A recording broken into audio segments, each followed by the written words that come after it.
Hi everybody, it's Julie. Welcome to Hello Monday. Today I'm going to be playing with a technique called partial double die cutting, and it sounds kind of like a mouthful, but it's really not that complicated.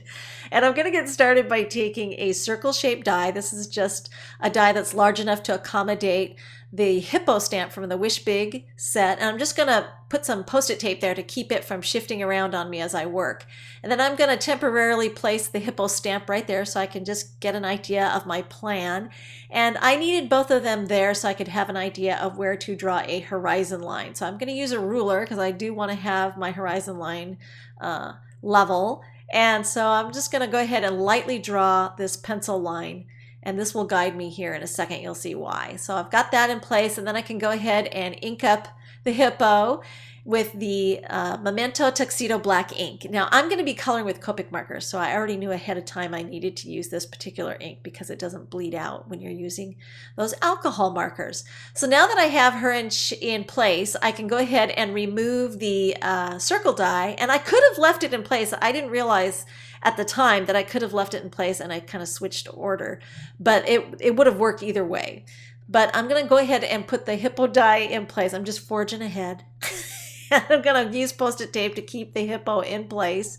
And then I'm going to take a pink cutting pad or melon cutting pad, and I thought it would be easier for you to see how I'm lining it up. Now, you can't see the pencil line because it is pretty faint, but I can. And I'm lining up the bottom edge of that pink cutting pad there with the pencil line that I drew, and I'm going to run it through my Big Shot. And the cutting is going to stop where that cutting pad was lined up with the pencil edge. So I'm only partially cutting the hippo out, just the top portion all the way up to that pencil line.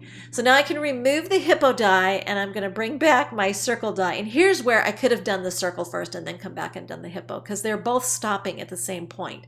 So I'm using post-it tape to put the circle die back into place. I don't want it to shift on me. And then I'm going to line up that melon cutting pad one more time along that pencil edge, and it will only partially cut that circle, and it's going to end at the same place where the hippo did along that pencil line. And then I can go ahead and take a white eraser and just go ahead and clean that up and get rid of those pencil marks. I'm going to use a straight edge ruler to come in and cut that horizon line where the pencil line originally was. And this is going to make it nice and straight. I could use scissors, but I have a tendency to get a much straighter cut if I go ahead and use an X-Acto knife and a straight edge. So we'll go ahead and get that cut nicely, and then I can go ahead and pop that out and separate it. You can see there we've got a really cool window, and the hippo is right there within the window, but it's all one panel. So now I'm going to go ahead and color very quickly with Copic markers and just shade everything in. I had to give my hippo some blushed cheeks. And now I'm going to mask off a base card. This is an A2 Nina Solar White. This is heavyweight cardstock. And I'm just going to take some strips of this post-it tape. I just kind of recycle them until I can't use them anymore. And I'm going to go ahead and mask off the outer edges of this. And the reason for that is the hippo panel is a 1/4 inch smaller than the A2 card, and the edges will show if I don't mask them off after I mount that layer to the top. So I'm going to protect that outer edge there of the base card and go ahead and do some distress ink there across the top, and I'm just blending it there with the blending tool. I use squeezed lemonade, mustard seed, and ripe cinnamon, I think. You'll see it in the supply list. And there you can see how my panel is going to go on the top and why I needed to make sure I wasn't going to have anything peeking out. So we'll go ahead and remove the tape here. And yeah, I save those pieces and I just use them over and over again until I can't use them anymore. And then I'm going to stamp the inside while I have it all nice and flat right now. I'm going to stamp Wish Big on the inside.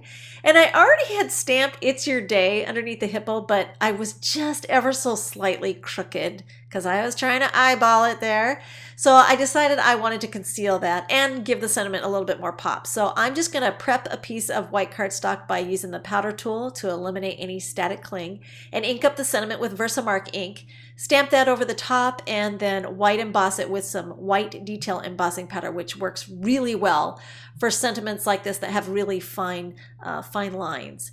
So now once that's done, I actually buffed off the powder with a Swiffer cloth, and then I'm going to 3D mount this panel now to the base card. Oops, I had to fold it in half and go ahead and crease it. I've realized it would probably work out better for all that creasing with the bone folder if I went ahead and folded it, and then I can go ahead and center that. It's a lot easier to center things when you go ahead and fold it in half.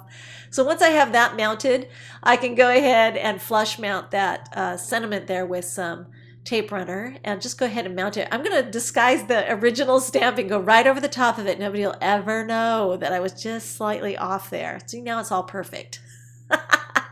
And then I'm going to take my quick stick and grab some sequins. I'm just swiping them through a puddle of that multi-medium in the matte finish. Just put a little squirt of it there on a post-it note and then dipped the sequins there. And then I went over the top of my hippo with a Wink of Stella clear pen just to give her some real shimmer and shine, and now she's all sparkly. And this is just a really fun technique I've seen done, and I wanted to try it because I never have before.